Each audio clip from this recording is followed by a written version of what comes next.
Three तक ना, 73 तक कर लिया है।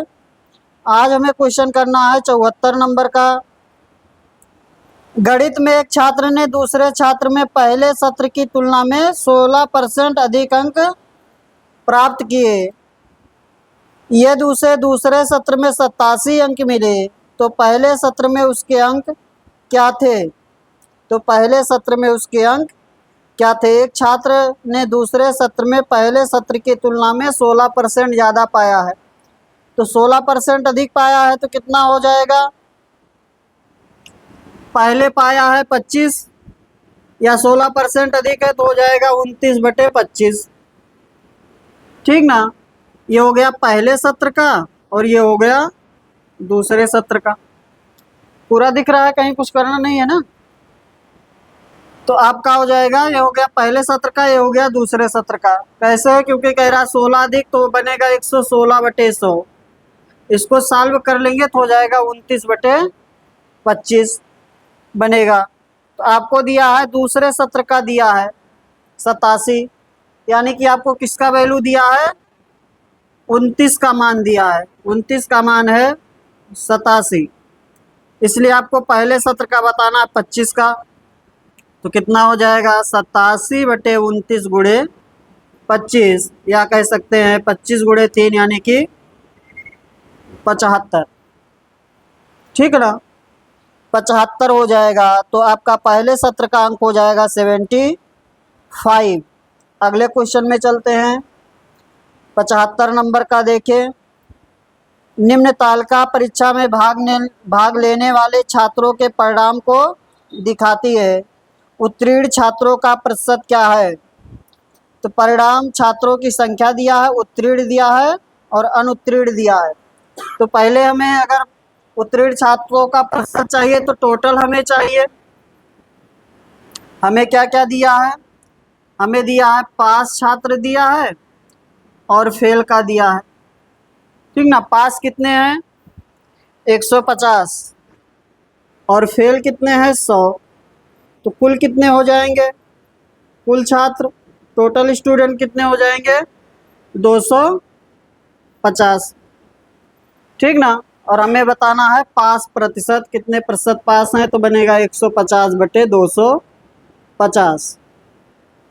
सॉल्व कर लीजिए। 60%। ठीक ना?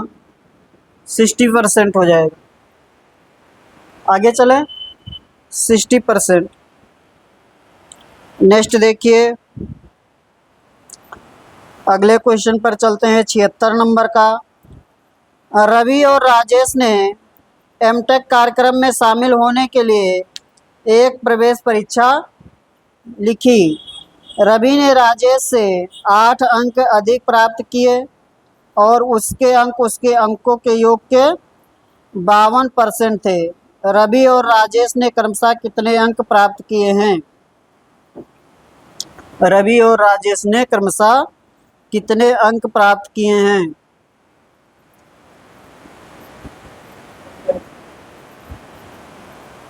हाँ,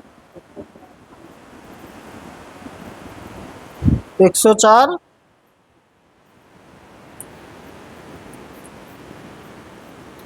देखिए, दो नाम दिया है, रवि और कौन है? राजेश। ठीक ना? आपसे कह रहा है कि रवि और राजेश ने एमटेक कार्यक्रम में शामिल होने के लिए एक प्रवेश परीक्षा लिखी। रवि ने राजेश से 8 अंक अधिक प्राप्त किया है, तो ये यक्स पाया, तो ये यक्स प्लस कितना पाएगा? 8 पाएगा। ठीक ना? प्राप्त किया है, रवि ने राजेश से 8 अंक अधिक प्राप्त किया और उसके अंक उसके अंकों के योग के 52% है। किसके अंक? जिसके 8 अधिक हैं, यानी कि यक्स प्लस 8 जो है वह यक्स प्लस 8 और प्लस यक्स का कितना है? 52% है। उसके अंक किसके? रवि के, उनके अंकों के योग के यक्स प्लस 8 और प्लस यक्स का कितना है? 52% है। सॉल्व कर लीजिए इसको। कितना बनेगा? ये 13 से कट रहा है ना, 4 से। ये हो गया 13 और ये हो गया 25। इसको इधर कर देंगे, हो जाएगा 25x प्लस 200 बराबर 13 दूनी 26, 26x प्लस 104, इसलिए x बराबर आ जाएगा 96, ठीक ना। और x प्लस 8 बराबर आ जाएगा 96 प्लस 8 104। कह रहा उसके अंक किसके, रवि के बारे में बात हो रही है, उसी को आगे लेंगे। रवि का अंक जो है राजेश से 8 अंक अधिक है और उसके अंक यानी कि रवि के अंक उनके अंकों के योग के 52% के बराबर है, ठीक है। आगे चलें, हो जाएगा। नेक्स्ट देखिए, अब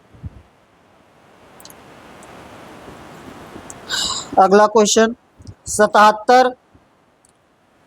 दो छात्र प्रवेश परीक्षा के लिए उपस्थित हुए, उनमें से एक ने दूसरे से 15 अंक अधिक प्राप्त किए और उसके अंक उनके अंकों के योग का 80% है, तो उनमें से प्रत्येक द्वारा प्राप्त अंक क्या है। सेम क्वेश्चन है, बताएंगे आप लोग, सभी लोग करिए, करने दीजिए और लोगों को, पहले आंसर बोल देते हैं।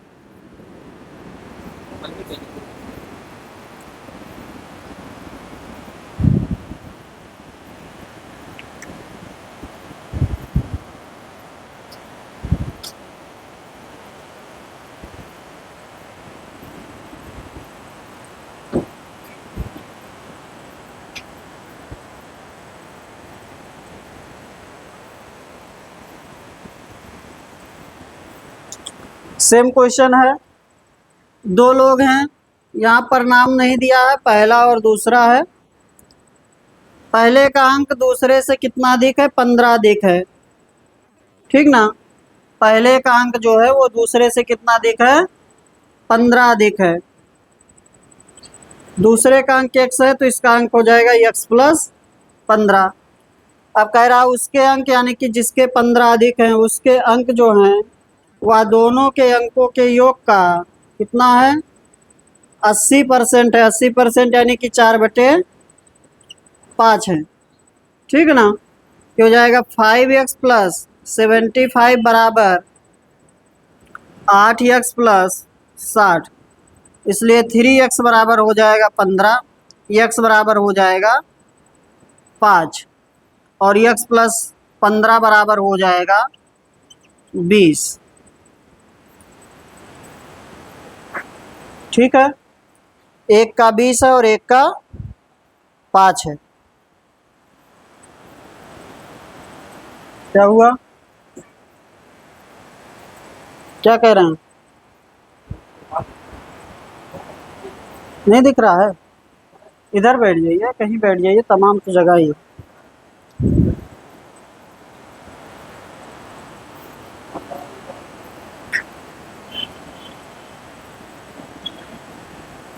आगे चलें, चलिए।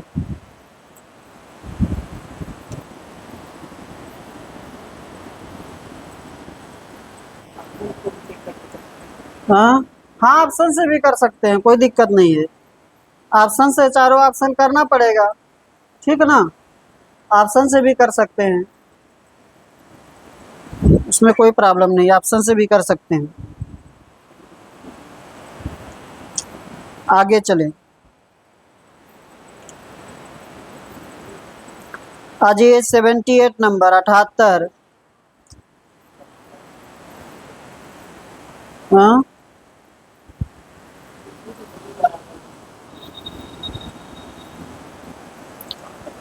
कक्षा x में या कक्षा 10 इसको पढ़ सकते हैं। कक्षा 10 में 30 छात्रों में से 24 प्रथम श्रेणी में उत्तीर्ण हुए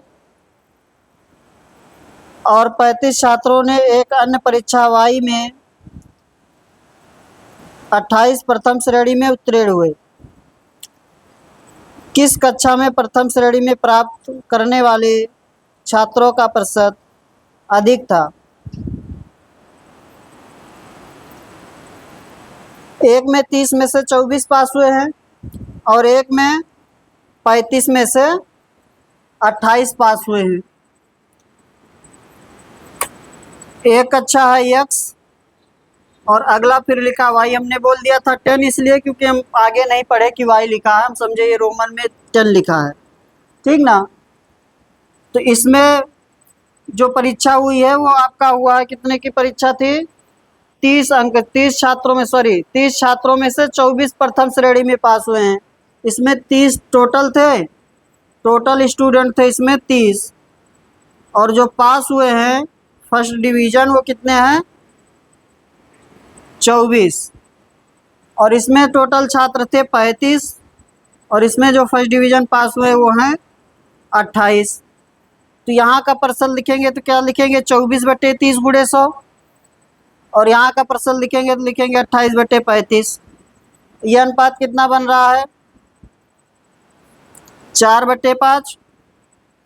ये भी अनुपात वही बन रहा है 4/5। तो चाहे 100 से गुणा करिए चाहे ना करिए, अनुपात क्या आ गया? बराबर आ गया। इसलिए प्रतिशत भी क्या आएगा? बराबर आएगा। यानी कि दोनों जगह जो छात्र पास हुए हैं वह प्रथम श्रेणी में बराबर प्रतिशत में पास हैं, ठीक है ना। आगे चलें, हो जाएगा।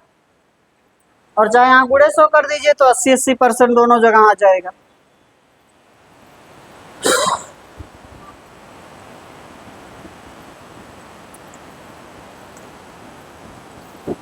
तो यहाँ पर हमारा आंसर हम लोग क्या देंगे? दोनों कक्षा में प्रथम श्रेणी प्राप्त करने वाले छात्रों का प्रतिशत बराबर है, आंसर सी देंगे। 79 नंबर आ जाइए। रमेश द्वारा प्राप्त कुल अंकों का अनुमानित प्रतिशत ज्ञात कीजिए जिनमें से 3 परीक्षाओं में क्रमशः 100, 130 और 150 अधिकतम अंकों के साथ 50, 60 और 70% अंक प्राप्त किए। 100 में से 50% है, 3 परीक्षाएं हैं, एक 100 अंक की है, एक कितने की है? 130 की, और एक है 150 का, ठीक ना। एक है आपका 100 का, एक है 130 का, और एक है 150 का। तो 3 परीक्षाएं 100, 130 और 150। इसमें पाया है कितना? 50%, इसमें पाया है 60%, और इसमें पाया है 70%, ठीक ना। चाहे इसी को जो 50% कहेंगे तो 50% सीधा लिख सकते हैं, 50 होगा, 100 का 50 50 होगा, या 100 का 1/2 कहिए, 60% कहिए, या कहिए कि 3/5 कहिए, एक ही बात है। तो 13 छक्के हो जाएगा 78, और ये आपका हो जाएगा 70%, यानी कि 7/10 हो जाएगा। तो 15 सत्ते 105 हो जाएगा, ठीक है ना। चाहे 50% लीजिए, चाहे 1/2 लीजिए, चाहे 60% लीजिए, चाहे 3/5 लीजिए, चाहे 70% लीजिए, या 7/10 लीजिए, एक ही बात है। तो कुल कितना अंक पा गया वो? कुल प्राप्तांक कितना हो गया? कुल अंक प्राप्त किया है कितना? 50, 78 प्लस 105, 155, 8 5 13, 223, 223 ना, कि 213? 233 हो रहा है, 233 कहाँ होगा? हाँ ठीक है, 233, सॉरी 233। और उसका जो पूर्णांक था वो कितना का था? मैक्सिमम मार्क कितना था? टोटल मैक्सिमम मार्क आपका था 300, 100, 130, हाँ 380। तो निकाल लीजिए कितना परसेंट हुआ? 233/380 गुणे 100, इतना परसेंट बनेगा 60 समथिंग ना। ये हो गया इसका मेथड 1। इसको करेंगे हम लोग दूसरे तरीके से, ठीक ना, अलग तरीके से करेंगे। कितना बन रहा है ये?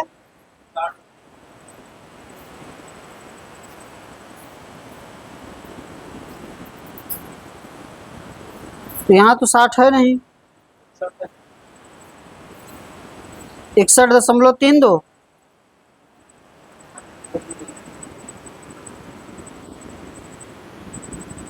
यही आ रहा सबका।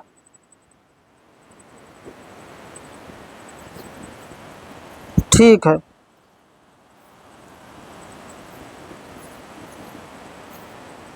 हाँ यही आ रहा होगा। ठीक है, ठीक है, हम लोग इसको ऐसे कर लेंगे, देखिए औसत से मिटा दें, औसत से कर लेंगे। देखिए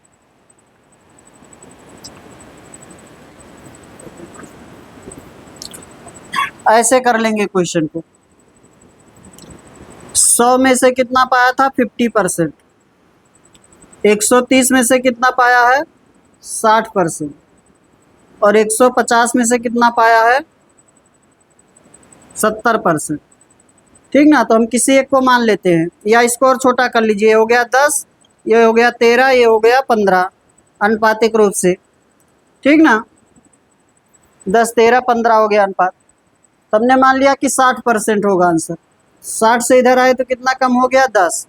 और यहाँ की यूनिट 10 है, तो कितने की कमी आएगा? 100 का। यहाँ से इधर आए तो कितना बढ़ा? 10। तो 10 बढ़ा, यहाँ 15 है तो कितना बढ़ जाएगा? 150 बढ़ जाएगा। तो इसको और इसको ओवरऑल देखेंगे तो आपका कितना बढ़ेगा या घटेगा? 50 बढ़ेगा। ठीक ना, 50 बढ़ रहा है।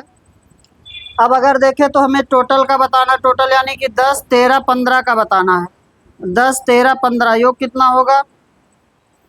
38, 33, 38। 38 का बताना है, तो होना तो यही 60 चाहिए। होना कितना चाहिए? 60। यही जो 50 है, यही कितने में बढ़ जाएगा? 38 में बढ़ जाएगा। तो हमारा आंसर हो जाएगा 61 दशमलव कितना दे रहा था? 32। 60 है ही, इसमें एक बार जाएगा यानी कि 61 से थोड़ा अधिक आएगा।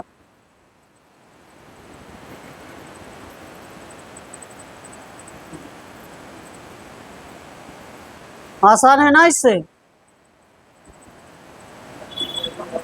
क्या हुआ? बहुत हिल रहा है यार आज।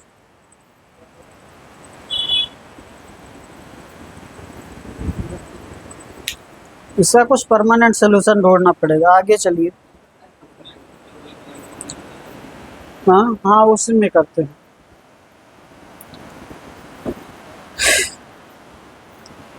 आगे चलें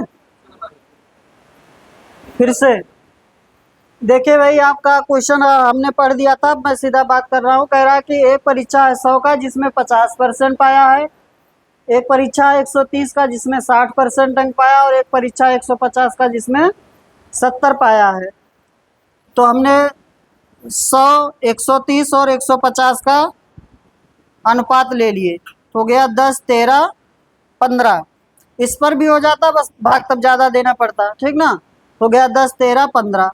तो हमने आंसर माना कि हमारा आंसर होना चाहिए 60। तो 60 को हमने बेस मान लिया।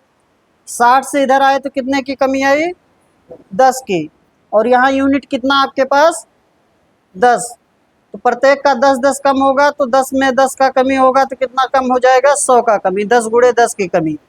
ठीक ना, जो यहाँ कमी होगा यहाँ यूनिट से गुणा हो जाएगा, टोटल 100 का कमी हो गया। फिर 60 से इधर आए तो फिर से 10 बढ़ गया। 10 बढ़ा तो 10 बढ़ा तो यहाँ यूनिट कितना है? 15। तो कितने की वृद्धि हो गई? 150 की। तो यहाँ आया 100 का कमी और 150 का वृद्धि। तो हमने देखा इन दोनों को टोटल का देखे तो कितना बढ़ रहा है हमारा? 50। तो हमारा आंसर हो जाना चाहिए 60। 60 हमने बेस मान लिया है। अब लेकिन आपको मैं टोटल में बताना है, तो 10, 13, 15, तो 60 तो बेस चल ही रहा है। यही जो अधिकता आ रही यही कितने में बढ़ जाएगा? 10, 13, 15 यानी कि 38 में बढ़ जाएगा। तो 60 हमारा बेस हमने मानकर चला था, 60 तो रहेगा ही रहेगा। और ये अधिकता है तो यही 50 कितने में बांट देंगे? 38 में। ठीक ना, तो 1.32 मिलेगा प्रत्येक को, इसलिए 60 प्लस 1.32 तो बनेगा 61.32। ठीक है।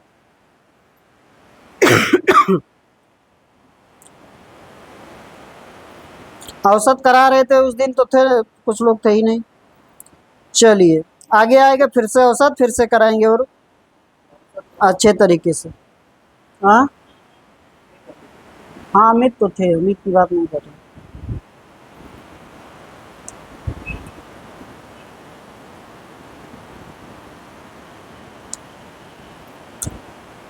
आगे चलें, 80 नंबर आ जाइए। अगला क्वेश्चन है, विमल ने फ्रेंच में 80 में से 72 अंक, अंग्रेजी में 100 में से 91, स्पेनिश 70 में 63 अंक और जापानी में 50 में 44 अंक प्राप्त किए। उसके द्वारा प्राप्त अंकों का कुल प्रतिशत कितना है? कुल प्रतिशत कितना है? तो वही है, टोटल पूर्णांक आप जोड़ लीजिए और टोटल प्राप्तांक, फिर प्रतिशत निकाल लीजिए, या ऐसे जैसे हम कर रहे थे इससे कर लीजिए। तो देखिए, हमें इसमें पहले एक बार मेथड 1 बता दें कि सीधा यही बताएं? यही बता दे रहे हैं ना, सीधा डायरेक्ट। देखिए 80 में से कितना अंक? 72। 80 में से 72 अंक। 100 में से कितना है? 91। 100 में से हो गया 91। फिर कितना है दूसरा पूर्णांक, कितना है? 70 में से 63। 70 में से 63। फिर आपका कितना है?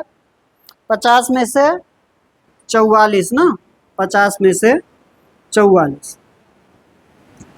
तो इसको अनुपात को थोड़ा, जो ये नीचे आपका पूर्णांक चल रहा है, इसको अनुपात में बदल लीजिए, थोड़ा छोटा कर लीजिए। छोटा कर लेंगे तो क्या हो जाएगा? 8, 10, 7 और 5, ये अनुपात बन जाएगा आपका। यही बनेगा ना। अब आप जिसको कहेंगे उसको मानकर लगा देंगे, जिसको कहिए आंसर उसको मान लें, बेस मान लें। 63 मान लें या 71? 63 मान लेते हैं। 63 हमने माना, 63 से यहाँ आए तो कितने का वृद्धि हुआ? कितना बढ़ा? 18 ना, तो 180 बढ़ गया। यहाँ से यहाँ आए कितना घट गया? 28 होगा, तो 280 हो गया बस, और क्या। 280 हो गया, ये 28 की वृद्धि है। यहाँ से यहाँ आए तो कितना घट गया? 63 से 44, 19। 19 ना। अरे यार, इतनी देर में घटाएंगे 63 से 44? 19। 19 की कमी तो कितना हुआ? 95 कम हो गया। 19 बचे 95। यहाँ से यहाँ आए 72 के लिए तो कितना बढ़ा?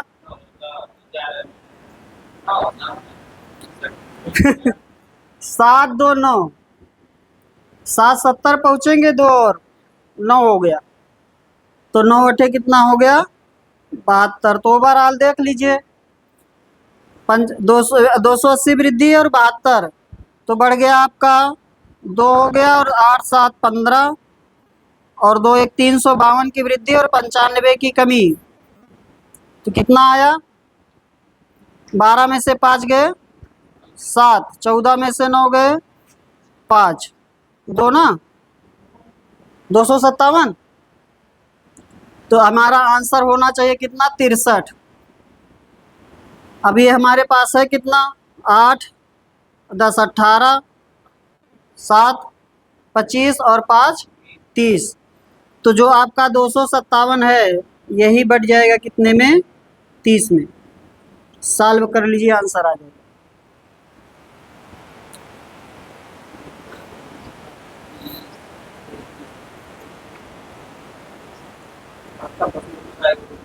हाँ, पहले 3 से भाग दे लीजिए, फिर दशमलव लगा लीजिए।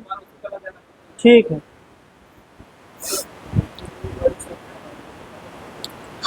अब आप वो बोल दिए 63 मानिए, मैं 71 मानने वाला था ना। हाँ, तो 91 भी मान सकते थे, वो पूरा पूरा घटता ही। 72 मान लेते तो थोड़ा और आसान आ जाता। वो बोल दिए 63 मानिए तो 63 मान लिए, इतना आ जाएगा। ये कितना बन रहा है? ये अरे यार कुछ बताएंगे कि 71 दशमलव कुछ बताएंगे।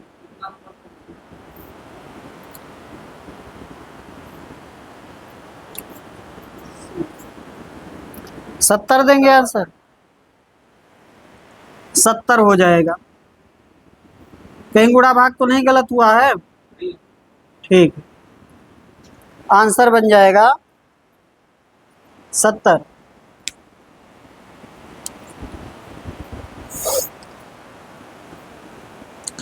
हमें बेस मानना चाहिए था 72, 72 मानते तो और छोटा हो जाता मान, ठीक ना।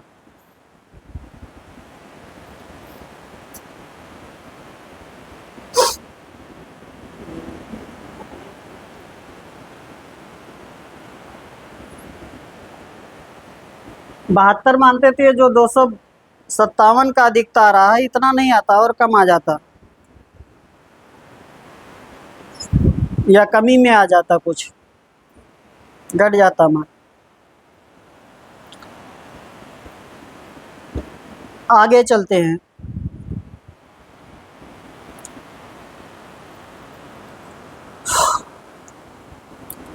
इक्यासी आ जाइए। राकेश ने एक परीक्षा में 92% अंक प्राप्त किए और किरण ने उसी परीक्षा में 96% अंक प्राप्त किए। यह परीक्षा 375 अंकों से में आयोजित की जाती है, तो राकेश और किरण दोनों द्वारा प्राप्त अंकों का योग ज्ञात करें। ठीक ना, अंकों का योग ज्ञात करें।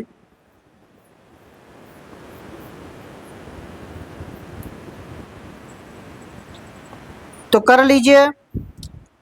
375 अंक की परीक्षा है, एक ने प्राप्त किया है 92% और एक ने प्राप्त किया है 96%।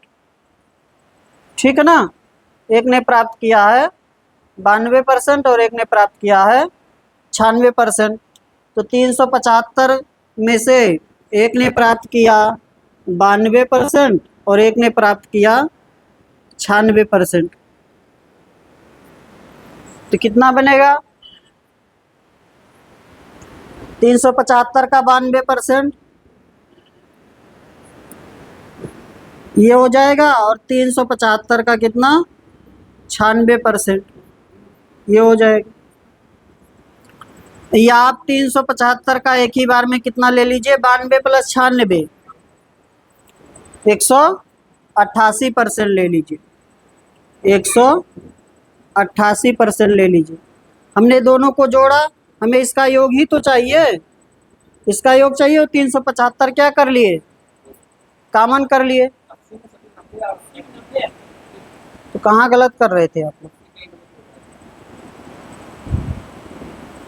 फिर से रिपीट कर दें।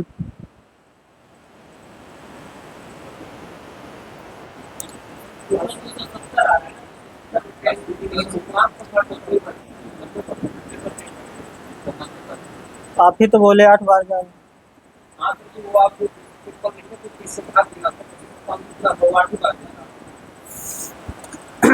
चलिए फिर से कर देते हैं। इसका बताइए कितना बना?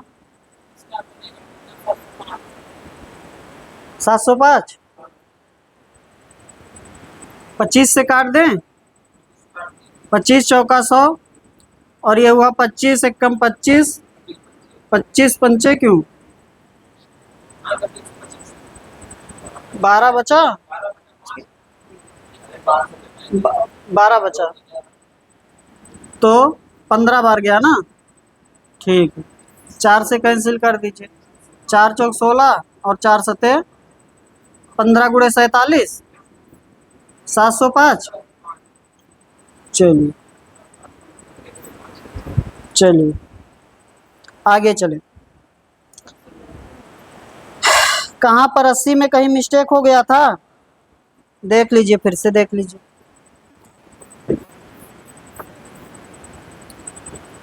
80 नंबर भाई फिर से देख लें। देखिए 80 में 72 अंक पाया है, 100 में कितना, 100 में है आपका 91, 70 में 63, 70 में 63 है, और 50 में 44 है ना, 50 में 44 है। हमने अनुपात बना दिया 8, 10, 7 और 5 का। तो कोई एक ले लेते हैं, 91 ले लें, सब माइनस में चलेगा, बस यही है। चलिए 91 ले लेते हैं। यहाँ आए तो कितने की कमी हुई? 19 का। 19 अट्ठे, हाँ कितना होगा? 112 बता रहे हैं, देख लीजिए 152। ठीक ना, यहाँ आए तो कितना कम हुआ?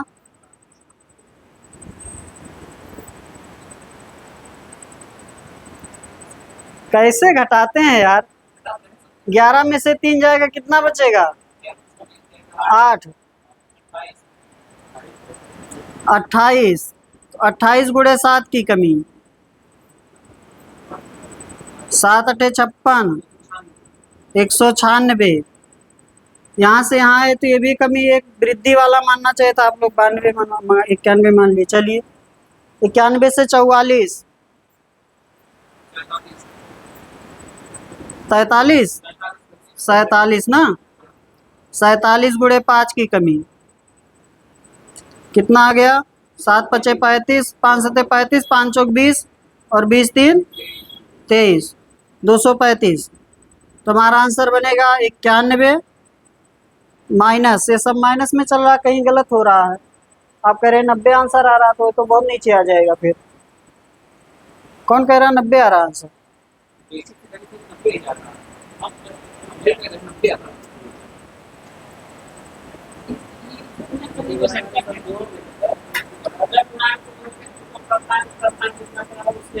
अरे ठीक है, उसमें आप एक में आपका सही लग रहा है, कहाँ गलत हो रहा है यार?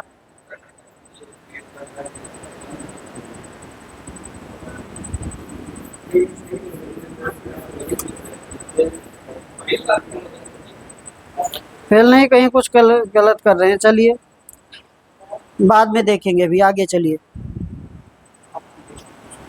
अगले क्वेश्चन पर चलिए।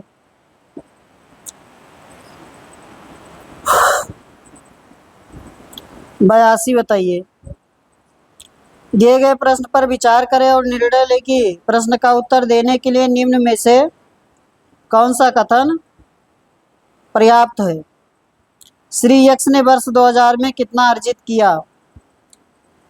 श्री यक्स ने 2003 से 2003 में 7,000 रुपये अर्जित किए, जो उसके द्वारा वर्ष 2000 में अर्जित राशि से 10% अधिक है। तो यक्स का पहले वाले से ही आंसर दे सकते हैं। 2003 से 2002 का रिलेशन दिया है, तो आसानी से हम 2002 का बता सकते हैं। दूसरा आ जाइए, श्रीमती बाई जो श्री यक्स की पत्नी है ने श्री यक्स द्वारा अर्जित राशि का आधा अर्जित किया और उन्होंने वर्ष 2000 में कुल मिलाकर 9,000 रुपये अर्जित किए हैं। तो दोनों पर्याप्त है, ठीक ना। इससे भी निकल जाएगा यक्स का मान। अरे भाई, श्रीमती बाई ने जो कि श्री यक्स की पत्नी है ने यक्स द्वारा अर्जित राशि का आधा अर्जित किया और उन्होंने वर्ष 2000 में कुल कितना अर्जित किया है? 9,000। तो 9,000 ये पाई है, तो यक्स कितना पाएगा? 18,000। 9,000 का दुगना पाएगा, यहाँ से निकल जाएगा ये। और पहला कथन देखिए, श्री यक्स ने 2003 में 7,000 रुपये अर्जित किए, जो उसके द्वारा वर्ष 2000 में अर्जित राशि का 10% अधिक है। तो वहाँ से भी निकल जाएगा 2000 का, वर्ष 2000 का वहाँ से भी निकल जाएगा। आंसर अलग अलग आएंगे दोनों कंडीशन से, लेकिन श्री यक्स का जो मान है 2000 का, वो दोनों से निकल जाएगा। ठीक है ना चंदन, हो जाएगा ना। जैसे 2003 का दे दिया, 2003 का दिया है 7,000 और आपसे कह रहा है ये 2000 से कितना अधिक है? 10% अधिक है। तो हम इसका मान बता सकते हैं ना, भले से दशमलव में आएगा। ठीक है ना। ऐसे ही कह रहा है कि दूसरी कंडीशन जो वाई है, वाई ने जितना अर्जित किया है वह यक्स का कितना है? आधा है। यक्स का कितना है? आधा। इसका मतलब यह कि यक्स का मान वाई से दुगना है। तो 9,000 का क्या हो जाएगा, दुगना हो जाएगा, 18,000 हो जाएगा। मान अलग अलग आएंगे लेकिन निकाला दोनों से जा सकता है, ठीक ना, वर्ष 2000 का। समझ गए हैं बात को, आगे चलिए। तो आंसर हम क्या देंगे, प्रश्न का उत्तर देने के लिए 1 और 2 दोनों पर्याप्त हैं।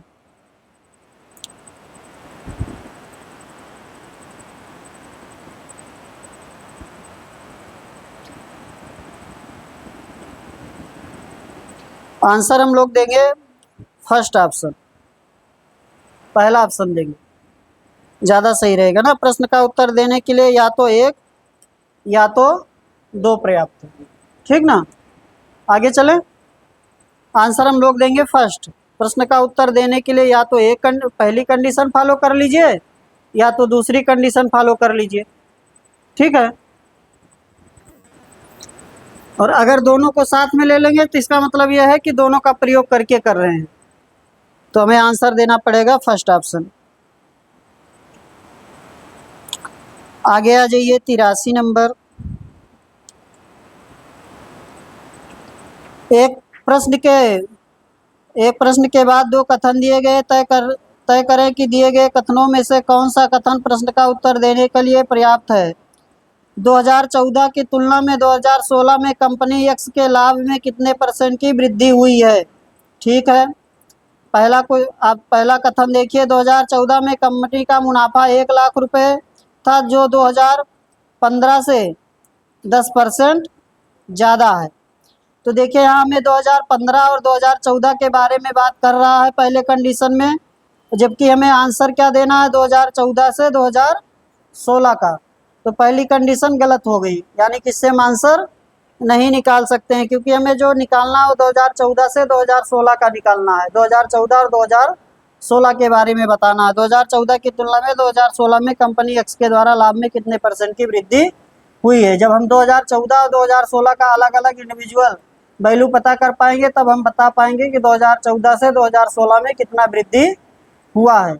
लेकिन पहली कंडीशन अगर आप देखिए तो लिखा है 2014 में कंपनी का मुनाफा 1 लाख रुपए था, जो 2015 से 10% ज़्यादा है। तो यहाँ से हम कहीं भी 2016 में जा सकते हैं, नहीं जा पाएंगे ना। पहली कंडीशन तो 2015 और 2014 के बारे में बात कर रहा है, तो हम 2015 या 2014 का मान ही निकाल पाएंगे, जबकि हमें चाहिए 2014 और 2016 का। तो पहली कंडीशन गलत हो गई। दूसरा देखिए, 2016 में कंपनी का मुनाफा 2 लाख रुपए था, जो 2014 से 1 लाख रुपए ज़्यादा था, जो 2014 से 1 लाख रुपए ज़्यादा था, यानी कि इसमें 2014 और 2016 का रिलेशन दिया हुआ है, ठीक ना। तो हम यहाँ से 2014 या 2016 की वैल्यू निकाल सकते हैं। अगर 2014 और 2016 की वैल्यू निकाली जा सकती है तो हम कितना वृद्धि हो रहा है 2014 से 2016 में वो भी निकाल सकते हैं, ठीक है ना। तो हमारा कंडीशन क्या बनेगा, केवल 2। क्या आंसर देंगे, केवल 2, यानी कि 2 अकेले पर्याप्त है जबकि ये अकेले पर्याप्त नहीं है, ठीक ना। तो आंसर क्या बनेगा, बी। किसी को कंफ्यूजन नहीं है, आगे चलें। नेक्स्ट देखिए 84। इसमें लगाना कुछ नहीं है, पढ़ के समझना है क्वेश्चन को क्या कह रहा है। 84 नंबर देखिए, दिए गए प्रश्न पर विचार करें और निर्णय लें कि प्रश्न का उत्तर देने के लिए निम्न में से कौन सा कथन पर्याप्त है। आपसे कह रहा अवैध आप्रवासियों की कुल संख्या कितनी है, अवैध आप्रवासियों की कुल संख्या कितनी, इसके बारे में हमें बताना है। तो पहली कंडीशन देखिए, कुल अवैध आप्रवासियों का 30% बांग्लादेश से हैं, ठीक ना। 30% कहाँ से हैं, बांग्लादेश से हैं, और शेष भारत से हैं। और हमें कुल संख्या बताना है, तो हम संख्या निर्धारण नहीं कर पाएंगे। यहाँ पर कहीं संख्या आ रही है, नहीं आ रही है। हम सिर्फ प्रतिशत बता पाएंगे कि बांग्लादेश से कितना है, 30%, तो भारत से कितने होंगे, 70% होंगे। भारत से कितने होंगे, 70%। अगर बांग्लादेश से हैं 30%, बाकी शेष भारत से हैं, तो भारत से कितने होंगे 70%। लेकिन देखिए हमें क्वेश्चन में जो पूछा है वो पूछा है अवैध अप्रवासियों की कुल संख्या बताना है। हमें प्रतिशत के बारे में नहीं पूछा है कि प्रतिशत बताइए बांग्लादेश से या भारत से या दोनों से कितने हैं। हमें ये बताना है कि संख्या क्या है। तो जब आपके कथन में कहीं संख्या आया ही नहीं तो संख्या में आंसर नहीं दिया जा सकता है कथन से। इसलिए हमारा आंसर जो बनेगा वह ना तो 1 होगा ना तो 2 होगा। प्रश्न का उत्तर देने के लिए ना तो 1 और ना ही 2 पर्याप्त है, तो आंसर बनेगा सी।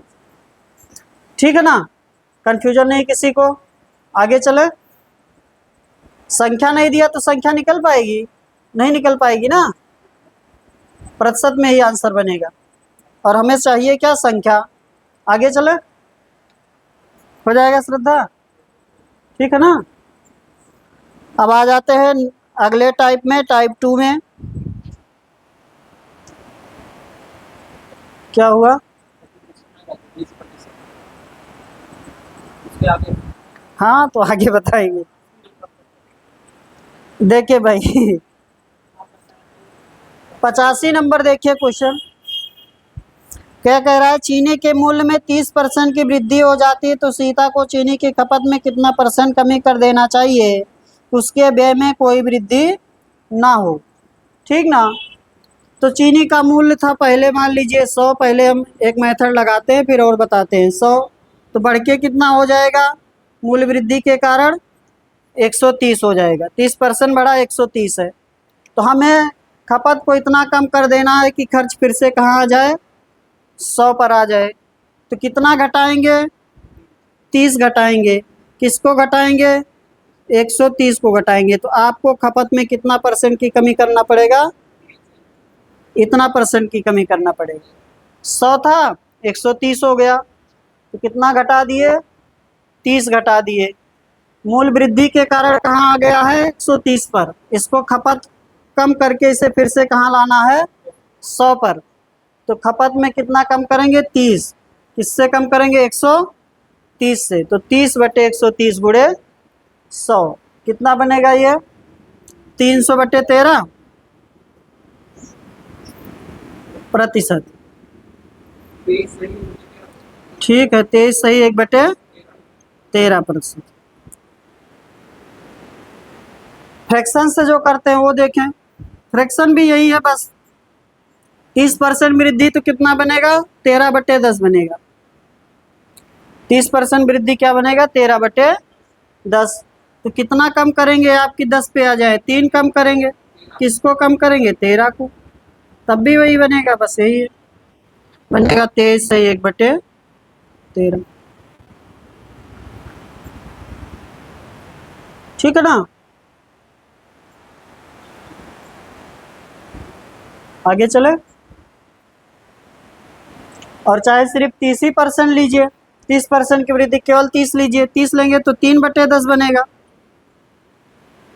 ठीक ना। यानी कि 3 की वृद्धि हो गई 10 पर। तो 3 कम करेंगे किस पर? 3 की वृद्धि 10 3 13 पर कम करेंगे। चाहे ऐसे लिखिए, आपके लिखने का तरीका, आप क्या लिखना चाहते हैं आपकी मर्जी। आगे चलें, नेक्स्ट पर चलिए।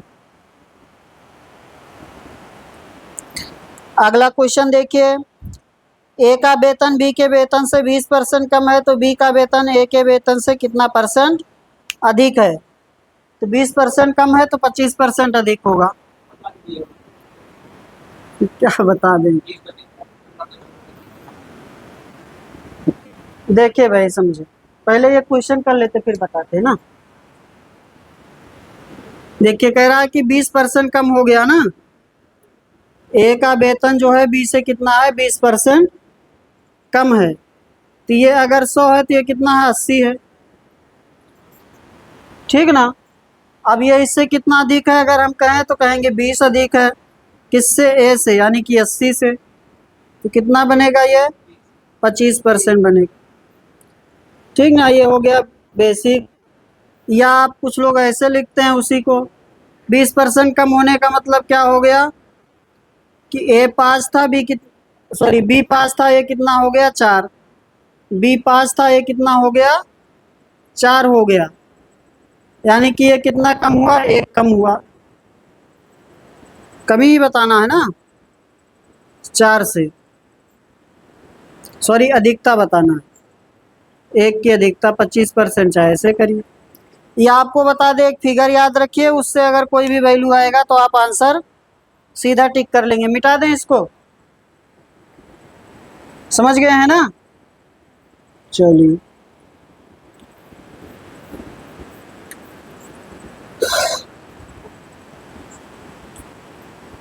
एक आपका आता है 16 सही कितना, 2/3, एक आता है 20, एक आता है 25 और एक आता है 33 सही 1/3। ठीक ना? अगर इसमें से कोई भी आपका क्वेश्चन में दिखाई पड़ रहा है इस प्रकार के क्वेश्चन में, तो आप आंसर ऐसे ही टिक कर लेंगे। क्या कह रहा था, 20% कम है, क्या है 20% कम है। अगर ये नीचे जा रहा वैल्यू 20% कम ही दिखा रहा तो आंसर इसके पीछे वाला होगा। ठीक ना? अगर कहता 20% अधिक है, ये वैल्यू 20% ऊपर जा रहा है तो इसके पहले वाला आंसर होगा। समझे मेरी बात? कह रहा 20% कम है, क्वेश्चन में क्या कहा, 20% कम है, तो 20% यानी कि वैल्यू नीचे गया तो अधिकता पर जाएंगे, इधर को जाएंगे। जब ये कम होगा तो इधर जाए, दाएं साइड जाएंगे, और जब ये बढ़ेगा तो बाएं साइड आएंगे। ठीक ना? कम की तरफ आएंगे। जैसे कहता 20% अधिक है, यानी कि वैल्यू बढ़ने लगी, तो आंसर हमारा होगा 16 सही 2/3। उस समय कम ही पूछेगा। फिर अगर आपसे मान लीजिए ऐसे कह दे कि 25% अधिक है, आपसे क्या कहे 25% अधिक है, तो आप कहेंगे कि 20% क्या है, कम है। ठीक ना? ये आपसे कह देता 25% कम है, तो आपका आंसर हो जाता 33 सही 1/3% अधिक है। ठीक ना? आपका आंसर हो जाता 33 सही 1/3% अधिक है। समझे बात को? समझ गए हैं ना सभी लोग? तो फिगर चाहे तो याद रखिए, इसमें से कोई आएगा तो आप आंसर बगैर किए ही टिक कर सकते हैं, इसके अलावा कोई आएगा तो करना पड़ेगा। ठीक है ना? क्या हुआ? और मैक्सिमम आपको देखेंगे तो इसी में से मिल जाता है, जो ये फिगर आपका लिखा है इसी में से आपका मिल जाएगा। जैसे आपसे कहा कि ए बी से 25% अधिक है, तो बी ए से कितना परसेंट कम है, तो 25% अधिक यानी कि ऊपर को गए तो आंसर आगे आ जाएगा, अगर ये नीचे को आए तो आंसर पीछे चला जाएगा। ठीक है ना? बस ऐसे। हाँ हाँ, क्वेश्चन बढ़ेगा तो आंसर घटेगा। हाँ, अगर ये क्वेश्चन में बढ़ रहा है तो आंसर कमी की तरफ भागेगा, छोटी वैल्यू की तरफ भागेगा। जैसे 25% बढ़ा तो आपका 25 से कम आंसर आएगा, उसके पहले क्या लिखा आपने, 20 आएगा। अगर 20% कम हुआ यानी कि घटा, तो आंसर अधिकता की तरफ जाएगा, 25% होगा। ठीक है ना? एक दो फिगर और होता है, क्वेश्चन आएंगे तो बताएंगे। ठीक ना? एक 10 का होता है, एक 9 का होता है, 10 का अधिक 10 का कमी। ठीक ना? 10 की अधिकता और 10 की कमी। तो 86 आपका हो गया। 87 पर आइए। यदि ऋचा की आय मीना की आय से 9 सही 1/11% अधिक है, तो मीना की आय ऋचा की आय से कितना परसेंट कम है। अब देखिए ये इसमें से आया नहीं है तो हमें करना पड़ेगा, इसमें से कोई ये आंसर फिगर है नहीं, तो क्या कह रहा है, 9 सही 1/11% अधिक, 9 सही 1/11% अधिक। इसको सबसे सही है, पहले आप इसको किस में बदल दीजिए, भिन्न में। भिन्न में बदलेंगे तो 11 9 99 1 100, इसका भिन्न बनेगा 100/11 बन रहा है प्रतिशत में, और भिन्न में देखेंगे तो 1/11 बनेगा। ठीक ना? अब आपसे कह रहा है कि अधिक है, ऋचा की आय जो है वह मीना की आय से कितना अधिक है, 9 से 1/11, या कहिए 1/11 अधिक है, 1/11 अधिक है। तो अगर इसमें क्या क्या नाम था, ऋचा और क्या दिया था, मीना दिया है, ऋचा और मीना। ऋचा की जो आय है वो मीना से 1/11 अधिक है, यानी कि इसका 11 है तो इसका कितना है 12 है। ठीक ना, इसका 11 होगा तो 11 से 1 अधिक यानी कि 12, 11 से 1 अधिक, यही तो कह रहा है इतना परसेंट अधिक है। ठीक ना, तो 11 से 1 अधिक 12। अब आपसे कह रहा है कितना परसेंट कम है, तो आप कहेंगे कि 1 कम है किससे 12 से, 1/12% अधिक, 1/12% अधिक या 25/3 बनेगा ना, 25/3%। ऐसे लिखा है, ठीक है, नहीं तो बदल लीजिए। हमें लग रहा है शायद सही, कैसे लिखा है 12 में ही लिख दिया है क्या।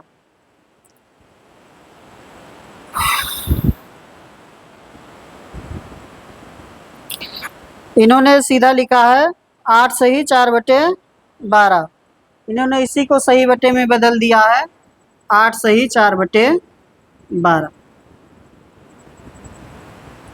ये भी सही है 25/3 या 8 सही 1/3, लेकिन आंसर लिखा 8 सही 4/12।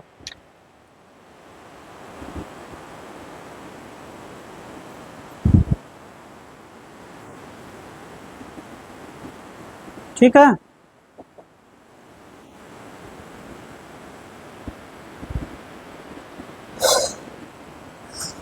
अगला बताइए। यदि सचिन की आय, पहले 88 तो नहीं लीजिए, यह सचिन की आय सोहन की आय से 50/7% अधिक है, तो सोहन की आय सचिन की आय से लगभग कितना परसेंट कम है। तो देखिए इसको भी ऐसे आया है तो इसको पहले हम बदल लेंगे भिन्न में, 50/7% अधिक है। ठीक ना, 50/7% अधिक यानी कि आपका बनेगा 1/14 बनेगा ना, इसका 1/14 बनेगा। ठीक ना, और नाम क्या क्या है इसमें, सचिन और सोहन, सचिन और सोहन।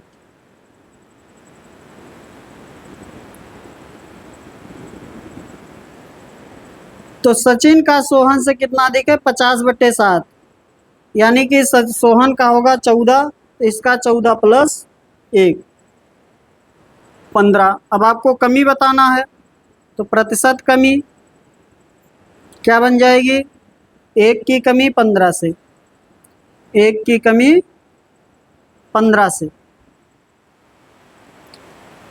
इसी को सही बटे में लिखा। ठीक है, नहीं तो थोड़ा आप कैंसिल कर लीजिए, दशमलव में दिया है ना, तो ये बन जाएगा आपका 20/3, या इसी को लिखेंगे 6.66 या 67।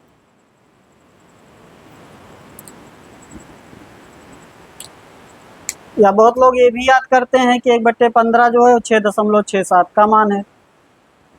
ठीक ना,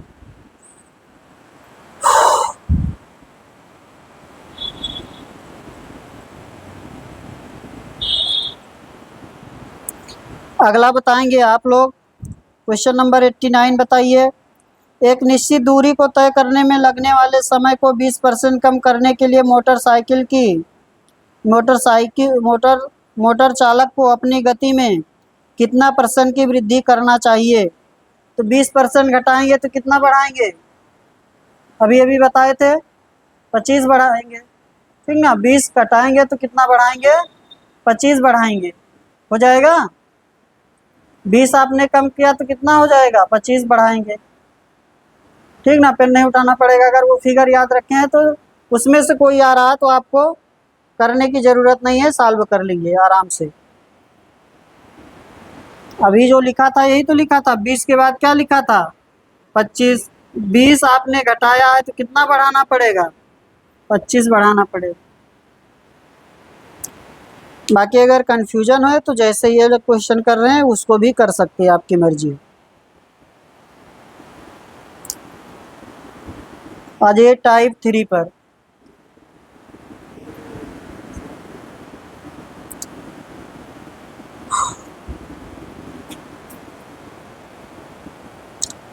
नब्बे नंबर बताइए।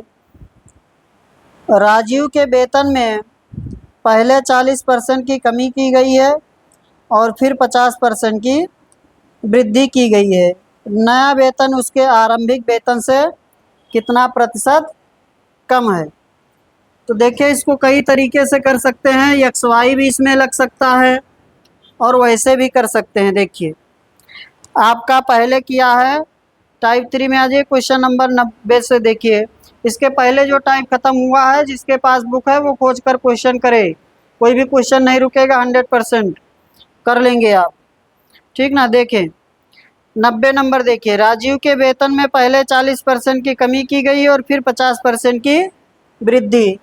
तो पहले तो आपको ये जरूर आना चाहिए कि जैसे पहले उसका वेतन माना 100 है, तो पहले क्या किया, 40% की कमी, ठीक ना। तो 40% इसको घटा देंगे तो कितना बचेगा, 60 बचेगा। और फिर इसको क्या किया, 50% बढ़ाया है, फिर इसको क्या किया है, 50% बढ़ाया है। तो 60 का 50% बढ़ाएंगे तो 90 होगा, ठीक ना। 60 का 50% बढ़ाएंगे तो कितना होगा, 90 होगा। 60 है और 30 और बढ़ेगा 50% बढ़ाने का मतलब, ठीक ना। तो 60 + 30 90 बढ़ेगा, या ये जो लिख दिए ये बनेगा, तो 90 हो जाएगा। तो आपको ओवरऑल बताना है। ओवरऑल देखेंगे तो पहले कितना था, 100, अब कितना है, 90। तो कितना परसेंट कम है, 10%। कितना परसेंट कम है, 10%, ठीक ना। हाँ एक्स वाई भी लगा दे रहे हैं, परेशान मत होइए, और फ्रैक्शन भी लगा दे रहे हैं, टेंशन मत लीजिए, ठीक है ना।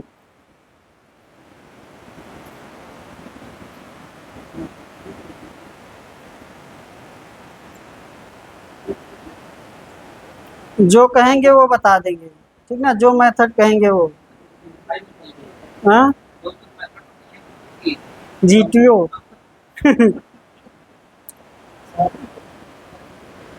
क्या हुआ, कंफ्यूजन है। हमने मान लिया प्रारंभिक है ये। हाँ ये 100 रुपये मानिए या 100% मानिए, जो भी मानना है, या 100 यक्स मानिए या यक्स मानिए या 1000 यक्स मानिए, जो मानना है कुछ भी, उससे कोई दिक्कत नहीं। यहाँ पर तो यहाँ से नहीं, अब यहाँ से चलेगा ना। पहले घट गया, जहाँ पहुँचा वहाँ से बढ़ेगा वेतन, ठीक है ना। जैसे किसी का वेतन घट गया, मान लीजिए 50,000 पा रहा है तो आधा घट गया, 25,000 हो गया। फिर सरकार कहा कि 20% बढ़ा देंगे, तो 25,000 से बढ़ेगा, ठीक है ना, ना कि 50,000 से। समझे बात को, अमित हो जाएगा ना। अब देखिए इसको चंदन कह रहे हैं एक्स वाई से लगाइए, एक्स वाई से भी लग जाएगा ये, ठीक ना। उत्तरोत्तर चलेगा तो एक्स वाई लगेगा, x plus x y by 100, इतना प्रतिशत का परिवर्तन दिखाई पड़ेगा। आपसे कह रहा 40% कम हुआ है और 50% बढ़ा है। इसमें एक यक्स है, दूसरा क्या है, वाई है, उस साइन के साथ लिखा जाएगा। 40% कम और 50% बढ़ा, तो आपका हो जाएगा -40 + 50, -40 × 50/100। ये माइनस रहेगा ही, इसलिए इस प्लस को हमने माइनस लिख दिया डायरेक्ट, ठीक है ना।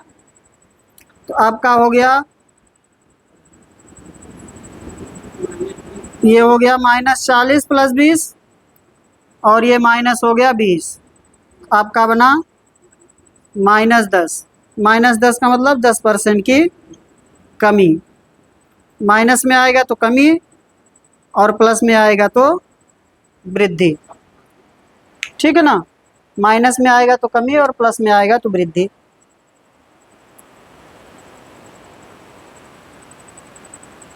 क्वेश्चन बदल रहे हैं कि नहीं आज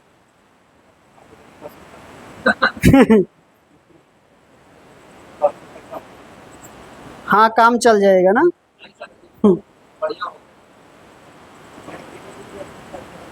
हाँ दूसरा तरीका और भी, कितना मेथड पढ़ेंगे यार, भूल जाएंगे आप। चलिए देखिए,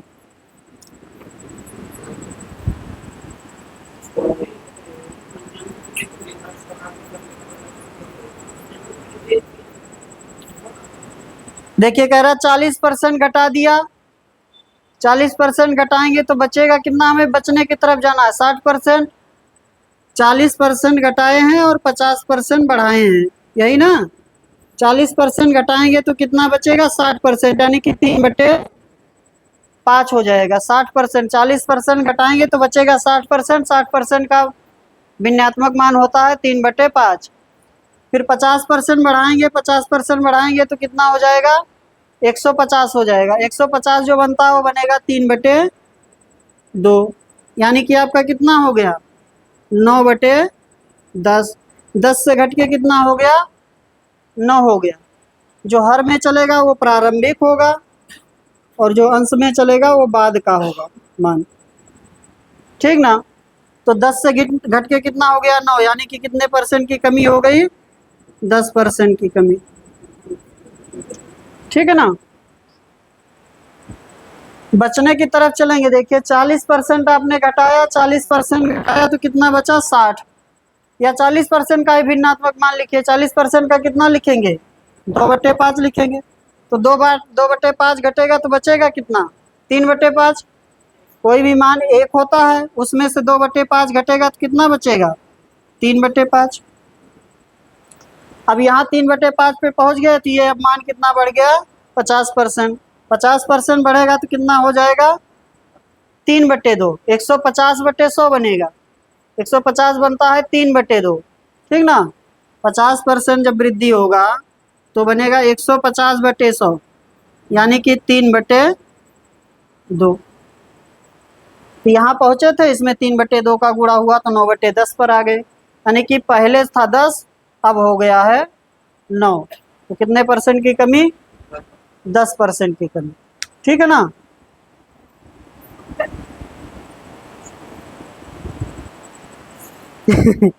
काहे पास पास बैठते हैं, देखिएगा हिलाइएगा। आगे चलिए, अगले क्वेश्चन पर चलिए।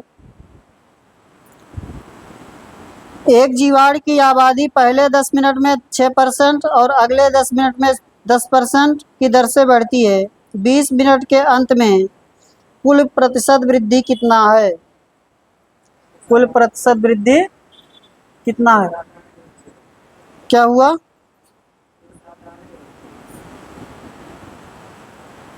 नहीं समझ पाए क्या कहें, एक छूट गया क्या 91 नंबर ना। 91 देखिए, रवि के वेतन में पहले 50% की कमी हुई और बाद में 50% की वृद्धि हुई। उसका अंतिम वेतन उसके प्रारंभिक वेतन की तुलना में कितना कम है, ठीक ना, कितना कम है। तो फ्रैक्शन से ही बताएं, हाँ पहले फ्रैक्शन देख लो फिर बता दे रहे। देखिए 50% की कमी और 50% की वृद्धि। कोई चीज़ 50% घटाएंगे तो कितना बचेगा 1/2 बचेगा, और 50% बढ़ाएंगे तो कितना हो जाएगा 3/2। अब 50% घटाए तो 1/2 हो गया, और 50% बढ़ाएंगे तो 3/2 हो जाएगा, यानी कि ये मान कितना था 3/4 था। पहले 4 था, अब कितना हो गया 3 हो गया। तो कितना घट गया 1 घट गया, कौन 4। 1/4 क्या होता है 25% होता है, ठीक ना। 1/4 क्या होता है 25%। अब इनका देख लीजिए भाई, एक्स वाई देख लीजिए। देखिए जब आपका प्रतिशत वृद्धि और प्रतिशत कमी दोनों क्या हो जाए बराबर हो जाए, तो आपका हमेशा प्रतिशत क्या होगा कमी होगा। कितने का x² 100% का 50 × 50/100 हो जाएगा, 25% हो जाएगा, ठीक है ना। कब ये होगा? जब दोनों ही प्रतिशत क्या हो जाए, प्रतिशत वृद्धि और प्रतिशत कमी क्या हो जाए, बराबर होना चाहिए। x% का कमी x% का वृद्धि, जाने दीजिए, x% का कमी x% का वृद्धि, तो हमेशा होगा प्रतिशत कमी x² / 100%। ज़्यादा मेथड मत पढ़िए, ना कंफ्यूज हो जाएंगे।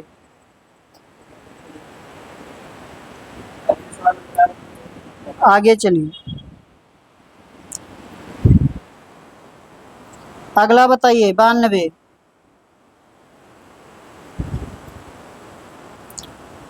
एक जीवाणु की आबादी पहले 10 मिनट में 6% और अगले 10 मिनट में 10% की दर से बढ़ती है।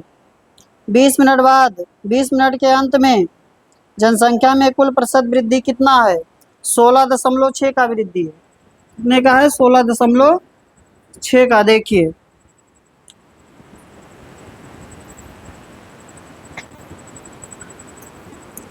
यहाँ कुछ लोग मिनट से कंफ्यूज हो गए। मिनट का कोई मतलब नहीं यहाँ पर, चाहे 10 मिनट दे लिखे, पहले 10 मिनट फिर लिखे अगला 10 मिनट, चाहे लिखे पहला 1 मिनट और अगला 1 मिनट, और चाहे लिखे पहला 1 घंटा और अगला 1 घंटा, चाहे लिखे पहला 1 दिन और अगला 1 दिन, उससे कोई मतलब नहीं है, ठीक है ना। तो देखिए क्वेश्चन आपका 6% बढ़ा है और फिर कितना बढ़ा है? 10%, ठीक ना। पहले 6% बढ़ा है, फिर 10% बढ़ा है, तो कितना हो जाएगा? 6% बढ़ेगा तो 106/100 बनेगा, ठीक ना। 106/100 यानी कि कितना? 53/50 बनेगा, अगर फ्रैक्शन से करेंगे। कहीं कहीं फ्रैक्शन आपको थोड़ा टफ लगेगा, ठीक है ना। तो 6% बढ़ा है और 10% बढ़ा है, तो बनेगा 53/50 या 106/100। फिर आपका 10% बढ़ा यानी कि 11/10 या 110/100। इसको जब करेंगे तो ये हो जाएगा 385 यानी कि 583, और ये हो जाएगा 500। तो कितना बढ़ गया? 83 बढ़ गया। किससे? 500 से, ठीक ना। यानी कि 83/5%, और इसको लिखेंगे तो आएगा 16.6%, ठीक है ना। 16.6%। कहीं कहीं फ्रैक्शन जैसे आपका फ्रैक्शन थोड़ा कठिन लगेगा, जैसे आ गया 57%, 57% को बदलिए, फ्रैक्शन में नहीं बनेगा ना। उसके लिए तो या तो बेसिक कर लीजिए, जैसे XY कर लीजिए। और कहीं कहीं बहुत आसान लगेगा, जैसे 20% आ गया, 30% आ गया, 40% आ गया, 50 आ गया, 60 आ गया, अब कहीं आ गया 29%। 29/100 ही बनेगा, 29 से तो छोटा बनेगा नहीं वो किसी तरीके से, ठीक है ना। इसलिए तो इसका XY करते तो थोड़ा और आसान दिखाई पड़ता। 6 + 10 और +6 × 10/100, केवल इसमें 100 लगेगा, तो हो गया आपका 16। ये हो गया, और ये आपका बन रहा है 60 यानी कि 0.6, 16.6 ऐसे तो बनेगा ये। इसका मेथड 2 हो गया, x + y हो गया ये, ठीक है ना। आज का लास्ट क्वेश्चन, आज इतना ही कराएंगे। अंतिम क्वेश्चन देखिए 93। थोड़ा तबीयत नहीं सही लग रही। 93 देखिए,